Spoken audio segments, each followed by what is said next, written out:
feel sorry to the fans because the fight is boring. The fight is boring. Like that's not the fans are expecting to us. Pretty certain Terence Crawford in his brain is saying to himself, I can beat this dude. You know what I'm saying?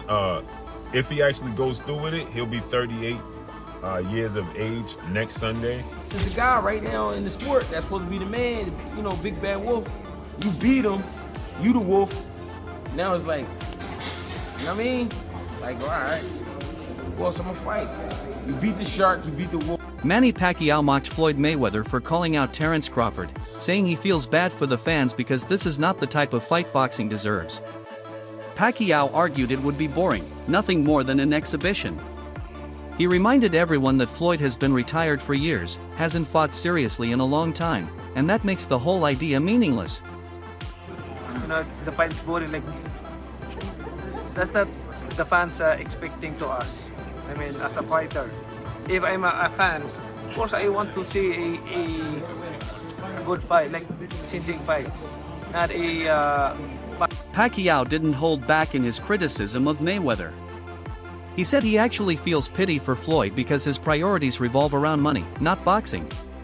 According to Manny, Floyd's only purpose in coming back is to milk exhibition fights for financial gain, not for legacy or real competition. He called the idea of a Mayweather-Crawford bout an event built on greed, not sport. For Pacquiao, this kind of approach empties boxing of its spirit, turning it into a money-driven show where fighters parade like models instead of stepping in as warriors.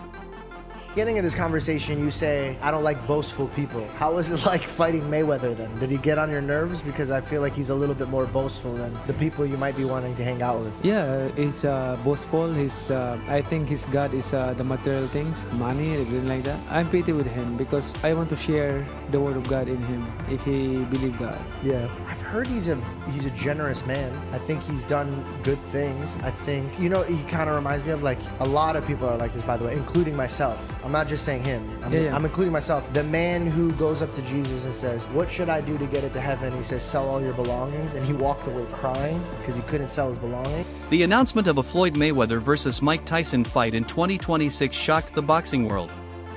Analysts were quick to point out that neither fighter is anywhere near his prime and the event is more about entertainment and revenue than sporting value. The matchup is being marketed as a warm-up for Mayweather before a potential clash with Terence Crawford later that same year.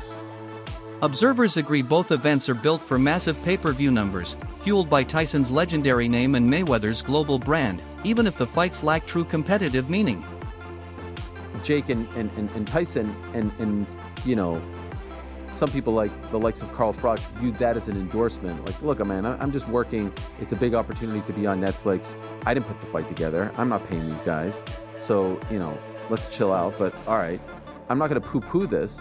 I just don't know what CSI is. And the way it was presented made me think that there was like a secondary press release to come, that they'll be involved in like some sort of like virtual boxing thing. Like, it just didn't seem real. You know why it didn't seem real? I'll tell you why. There's no date attached to it. There's no venue attached to it. Forget rules. Exhibition, not exhibition, weight. I mean, here's a guy who fought a heavyweight fighting forget all that. These things can get figured out. The fine details. The fact that it was announced, why announce something with no date or location attached to it? What's the point? Unless you're just trying to get people excited and trying to get them, trying to get some investors or something like that. But maybe also testing the waters. If the response was overwhelmingly positive, maybe you go, okay, we move forward. If the response is muted or negative, maybe you go, okay, we're not going to actually do this. You lob it out there as a way to pull the public, and then make an adjustment. So you don't think it happens? I do not think it happens. I just don't think there will be enough interest. I know they have huge name value.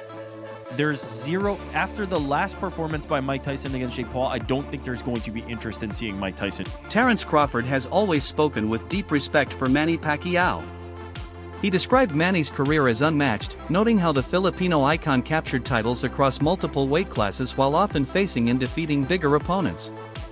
Crawford said Pacquiao's journey wasn't just historic but nearly impossible to repeat because he achieved greatness in a unique era, consistently taking risks no other fighter would. man, a generational, talented fighter. Like, he's accomplished what no other fighter is ever going to accomplish. The possibility of Terence Crawford fighting David Benavidez has become a hot topic among fans. Benavidez is seen as one of boxing's most dangerous fighters, with youth, size, and relentless aggression in his favor. Many believe such a matchup would push Crawford in ways no other fight has. Still, nothing is official, so the debate remains speculation. What it shows, though, is that fans want high-risk, meaningful fights, not celebrity exhibitions. Not me, but shocked the world. This past Saturday, Mexican Independence Day weekend, but he took on and defeated another first ballot Hall of Famer, but he essentially jumped up 3 weight classes, technically 2, from 154 to 168, but only had 1 fight at 154 last August against Israel Majimov. Terence Crawford defeated Saul Canelo Alvarez, who is a 4-division champion, 2-time undisputed super middleweight, and the reigning, at the time, super middleweight world champion, undisputed world champion. And Terence Crawford beat him handily and convincingly. And because he beat him so easily, now the 63 win, 3 loss, 2 draw, 39 win by way of knockout, biggest threat has been now imposed on Terence Bud Crawford. And that's the Mexican Ecuadorian monster, David Benavidez, who is a 2-division undefeated world champion, is the 2-time WBC super middleweight and reigning WBC light heavyweight, 175-pound champion, who has a record of 30 wins, no loss, no draw, 24 wins by way of knockout. He stands 6'2" with a 75-inch arm. This is a fight that David Benavidez has been calling for Canelo Alvarez when he was at 168, and Canelo Alvarez strategically maneuvered around him. But Canelo Alvarez is 5'7", with a 70-inch arm reach, started his career at 147 pounds, made his real name at 154 pounds. He's not a big guy, okay? And styles make fights. Benavidez is 6'2" with a 75-inch arm reach. His last fight at 168 against Demetrius Andrade, he rehydrated to 193. So he's a big guy. Canelo Alvarez probably rehydrate to 182, maybe 185 max, right? He's not a big guy, right? Trainer Greg Hackett praised Crawford's stunning victory over Canelo Alvarez. He called Canelo the shark of boxing, a longtime dominant force, and said Crawford's dismantling of him signaled a shift in power at the very top of the sport. By beating the man once considered untouchable, Crawford proved he is now the predator every contender fears. Hackett's comments also raised the question, if Crawford could destroy Canelo, then who is left that can truly test him? Canelo is the guy right now in the sport that's supposed to be the man, you know, big bad wolf. You beat him, you the wolf. Now it's like, you know what I mean? Like, all right, who else I'm gonna fight? You beat the shark, you beat the wolf. Damn, like, you know what I mean? Ain't no more ops out there. It's ops out there, but who gonna make them really want to get up? That's the shit gotta make sense. Like you said, you beat a shark, and you beat a wolf, but there's the monster. Yeah, there is, but that's like a real monster. Bro, that's to me it don't make sense, but that's really what, a monster. yo, is that proof? All right, you got the legendary Pape in the building. Legend. But what makes sense? Like, what makes the most sense? I know you said get a line of suits, Brooks Brothers. Yeah, you know what I'm saying? Your line of suits get your money, man. Go ahead and get the easy money, man. You ain't gotta sweat no more. What's up, not saying you ain't gotta work, you ain't gotta sweat. He's paved a career where he could sit down at a table and get this money. He could come out with a Terence Crawford series now, just whatever, doing whatever he like to do. People gonna watch. Nobody, the fighting part, people don't understand what it's like to be a fighter. A lot of times fighters really don't be interested in certain fights. It's cause when a guy see himself up here and is fighting a guy down here, it don't interest him. So therefore, when he trains, he not gonna really train. He gonna train, but he not gonna train. He not gonna listen. he gonna feel like his coach taking it too serious, and he's like, man, this ain't even that. But your coach like, listen, you can get fucked up. I'm telling you, you don't want to listen. Then you go in there and fight that guy. Then you get. I seen it happen. Analysts agree that Crawford's dominant win over Canelo Alvarez cemented his legacy. While his earlier victory against Errol Spence already silenced critics, beating Canelo carried an even greater weight. Canelo had reigned across divisions, fought bigger men, and built a reputation as one of boxing's pound-for-pound kings. Yet Crawford not only rose to the challenge but dismantled him in ways few thought possible. This showed his skill isn't limited to a weight class or style, he's adaptable, brilliant, and mentally tough at the highest level. Today, most observers rank him among the very few fighters who have conquered every challenge.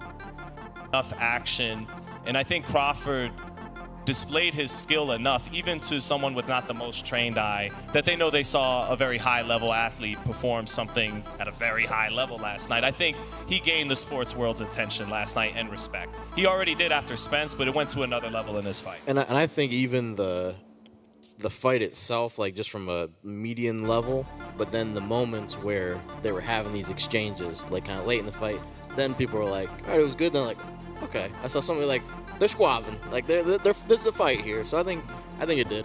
And Crawford closed the show. Yeah. In 10, 11, 12, he stood in there and landed some hard shots and rocked Canelo at the bell. He didn't. James was talking about the great Floyd Mayweather. Floyd would go up on you 8-0 and then coast, and you might as well turn the fight off at midway through the ninth. Like, you know, he's not gonna. But Crawford didn't do that. But he wasn't up 8-0, to be fair to Floyd. But Floyd was when he fought Canelo, so he could do that. But instead steps on the gas. Bud is a finisher. He closes really strong. He closes really strong in every exchange. That's one of his gifts. He's the best counterpuncher of his era, one of the greatest counterpunchers that lived. But the great fighters, James would tell us about this. James and Mike McCallum put on fights that exemplify what I'm talking about: initiating and punctuating, being first, being last. That's one of the things that makes Crawford who he is. So, no, I think it was a good enough fight that it certainly didn't hurt boxing. Yeah, I think Sport of Boxing delivered last night. I mean, Crawford didn't deliver. Manny. The Mayweather versus Crawford debate is one of modern boxing's hottest topics. Supporters of Floyd argue his defensive genius, timing, and ring IQ would have given him the edge in a prime-for-prime matchup. His ability to neutralize strengths, dictate pace, and adapt is legendary. But many believe Crawford's adaptability, stance switching, and power could have made him Floyd's toughest test. Crawford's unpredictability and finishing instinct, they say, might have forced Floyd into risky exchanges. In the end, both represent greatness: Mayweather through precision and control, Crawford through versatility and aggression. The debate may never end, but it reflects the respect both champions command. Between prime Mayweather and prime Crawford, I've tended to lean slightly towards Mayweather. But after that performance there against Canelo, not just the fact he won, the manner in which he won, I've changed my mind. I would now lean towards prime Crawford over Mayweather. And the reason I say this is because of the expert way in which Terence Crawford mixed offensive in the pocket boxing with defensive on the move boxing. Not running, save for maybe a round or two. No, just moving nicely. Because if there's one area of Floyd Mayweather's game that was underdeveloped, it's his front foot game. Whenever Mayweather was forced to walk an opponent down, what he did was actually very basic. He would hold his hands up and he would walk forward throwing straight right hands. Okay, they were accurate straight right hands. They were well-timed straight right hands. But there wasn't a whole heap of head movement. There wasn't a whole heap of creative or dynamic footwork, coming forward, walking somebody down. No, it was very, very basic stuff. And I don't think an approach that basic would have worked against, let's say, a Tommy Hearns, who was 6'1", 6'2", 78-inch reach, massive puncher, good hand speed. So I always thought that a prime Tommy Hearns would beat prime Mayweather, because I can't see Mayweather doing what Ray Leonard did, grabbing the bull by the horns and taking it to Tommy Hearns. Can't see him doing that, and if he did try and do it, he's gonna get clipped. Tommy Hearns hit so hard, that guard for Mayweather wouldn't be enough, in my opinion. And I never saw Mayweather on the front foot moving his head a lot. When he's in the middle of the ring or in the back foot, when he's being defensive, yeah, that's when he moves his head. The famous Philly shell defense, the shoulder roll and all that. But coming forward, no, it's a lot more basic. Go watch Mayweather's old fights, you'll see what I'm talking about. Whenever he's forced to come forward, basic stuff. And so, after watching Crawford's performance against Canelo, I got to thinking, you know what? Maybe Crawford employs similar tactics if he fights a Crawford's legacy is already secure, but at 37 he faces a big decision: keep fighting or retire at the top. Fans want him to take on names like David Benavidez or Jermall Charlo, but there's also a chance he walks away while still undefeated and dominant. The uncertainty leaves fans torn, wanting more great fights, but fearing boxing may lose one of its last active legends too soon. The Sheik said deliver the job to Terence Crawford. The fighters think showbiz. It's Saturday, deliver the job. Y'all missed the most important part. It's when he said don't retire. No retirement. This is what you guys are missing. Turkey Al-Sheik was trying to say return the favor. You must return it, yeah. Bud interrupted him by saying the job ain't done, which prompted Turkey Al-Sheik to say, yeah, deliver the job. But that's not what he was on. He was on the first part, return the favor. But Turkey, in a second thought, he goes back to Bud and he says, and don't retire. No retirement. That's what Turkey meant when he was trying to say return the favor. I did this for you, you got this big fight, but don't retire. Return the favor. UFC legend Daniel Cormier recently reacted to Ilia Topuria's surprising call-out of Crawford. While acknowledging Topuria's rise in MMA and star potential, Cormier made it clear his faith remains with Crawford. He praised Crawford as the best active fighter in the sport today, pointing to his resume and dominance as proof. Coming from outside of boxing, Cormier's respect highlights just how far Crawford's greatness reaches beyond boxing into the wider combat sports world. Terence Crawford, I have no chance. If I had to bet Ilia Topuria versus Terence Crawford, I'm betting Terence Crawford. I mean, he's the best boxer in the world, and this is what he does, and he's done his entire life. But we also knew that about Conor McGregor and Floyd Mayweather. We knew, right, deep down, that Conor McGregor was not going to knock out Floyd Mayweather. But because of what we had seen him do inside of the octagon, we had seen him do to all those great fighters in MMA, when he walked into that ring, people thought he had a chance. He didn't really have a chance. Conor never had a chance against Floyd Mayweather. And it would feel that way with Topuria, but you could at least tell that there's a chance because of how good he is in boxing and how he knocks people out inside the UFC.